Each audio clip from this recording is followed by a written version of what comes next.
1582, poet, describes himself in the dedication of his only known volume as a serving man, and no further details of his biography have been discovered. Park conjectured that he came from Suffolk on the ground that he addressed verses to Mr. Pooley was sister to my Lady Wentworth, who may have been one of the wives of Thomas, 2nd Baron Wentworth, though there were many knights in the Wentworth family. Yates has also been associated with Warwickshire on the grounds that he dedicates his work to one Henry Reynolds, who is assumed to be identical with Henry Reynolds, and that Drayton, who was a Warwickshire man, also dedicated his Epistle of Poets and Poesy to Reynolds.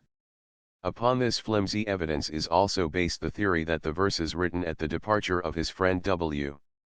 when he went to dwell in London included in Yates's volume refer to Shakespeare.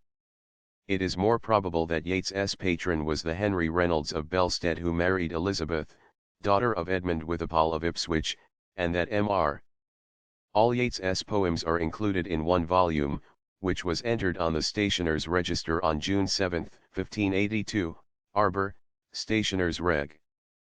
412, and published at London in the same year, Black Letter, 4to, by John Wolfe, dwellinga in Distaff Lane, near the Signa of the castle. Whereunto is adioined the hold of humility, with the chariot of chastity thereunto annexed.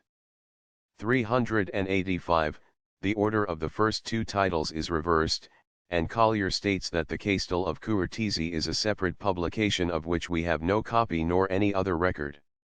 This is apparently an error, for, though each of the three parts has a separate title page, all three titles are given in the entry in the Stationers' Register of June 7, 1582. The volume is chiefly interesting by reason of its rarity. George Stevens possessed an imperfect copy which he believed to be unique, and refused on that account to lend to Park. By Heber, who secured another imperfect copy and from the two made up a complete copy, which is now at Britwell. Corser also possessed two imperfect copies, and these were bought at the sale of his books in 1871 by Mr. The poems included in the volume are distinguished more by their religious and moral tone than by any poetic excellence.